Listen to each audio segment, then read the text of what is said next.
The federal ఆంధ్రప్రదేశ్కి స్వాగతం.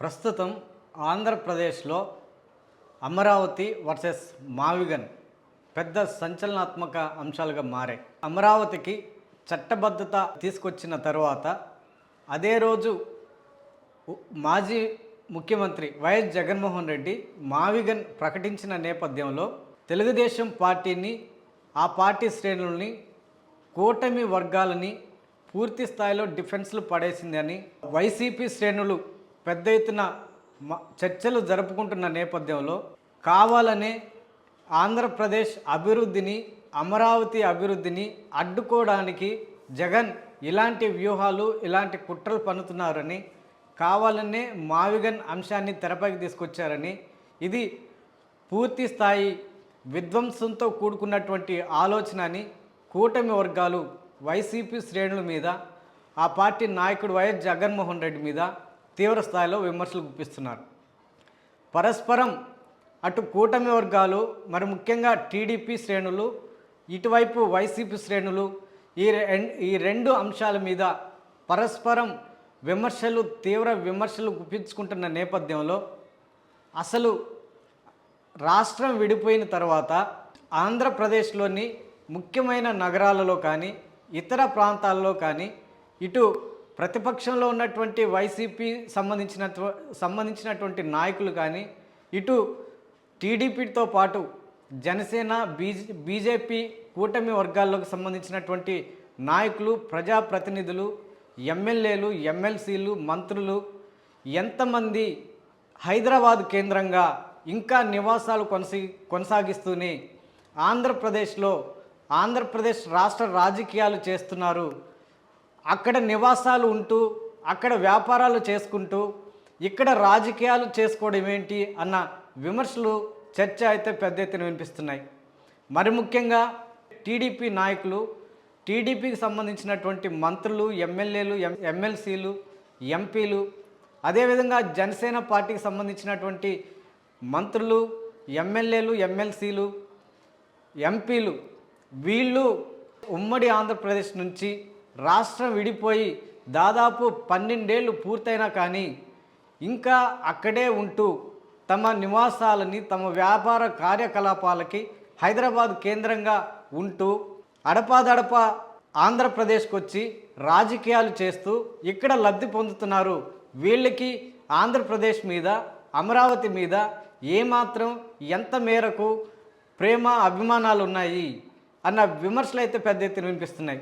ఒకవేళ ఆంధ్రప్రదేశ్ మీద కానీ, అమరావతి మీద కానీ ప్రేమ, అభిమానాలు ఉంటే, ఆంధ్రప్రదేశ్ రాష్ట్ర ప్రజల పట్ల, రాజధాని అమరావతి పట్ల వీళ్ళకే కానీ అంత అభిమానం ఉంటే ఎందుకు హైదరాబాద్ను వదులుకొని రాలేకపోతున్నారు?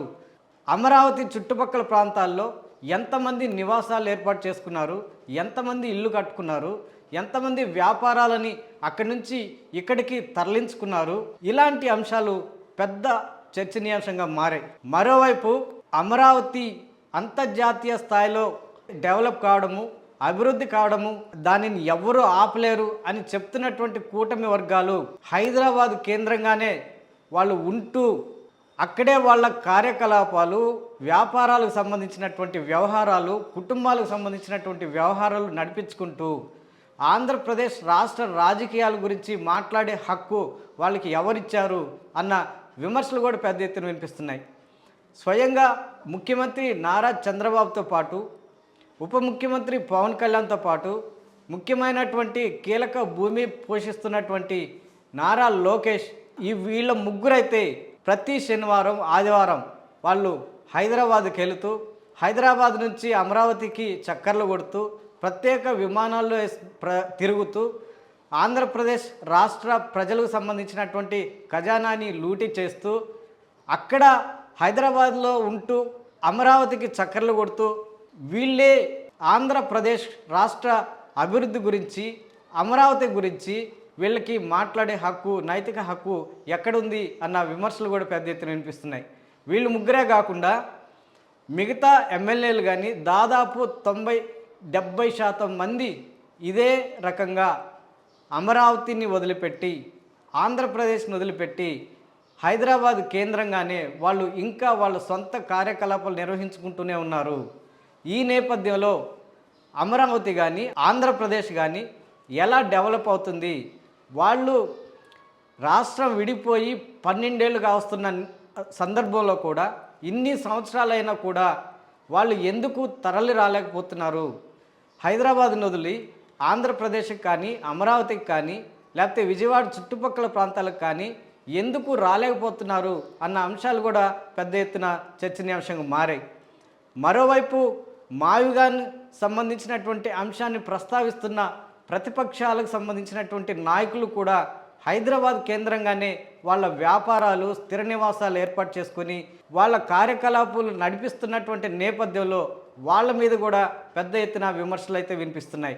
మొత్తం మీద ఇటు అధికార పక్షం ఇటు ప్రతిపక్షంలో ఉన్నటువంటి నాయకులు వాళ్ళ ఇప్పటి వరకు 12 ఏళ్ళు అవుతున్న అమరావతి చుట్టుపక్కల కానీ విజయవాడ చుట్టుపక్కల కానీ ఎక్కడా కూడా స్థిర నివాసాలు ఏర్పాటు చేసుకోవడంలోనూ ఆంధ్రప్రదేశ్ రాష్ట్ర ప్రజల నుంచి వాళ్ళు మన్ననలు పొందడంలోనూ ఏమాత్రం చిత్తశుద్ధి చూపించడం లేదు. కేవలము రాజకీయాలంటే ఒక వ్యాపార దృక్పథంతోనే అధికారం కోసం వాళ్ళు పాకులాడుతున్నారే కానీ అమరావతి కోసం కానీ ఆంధ్రప్రదేశ్ అభివృద్ధి కోసం కానీ వాళ్ళు చేస్తున్నది ఏం లేదు అన్న విమర్శలు అయితే పెద్ద ఎత్తున వినిపిస్తున్నాయి.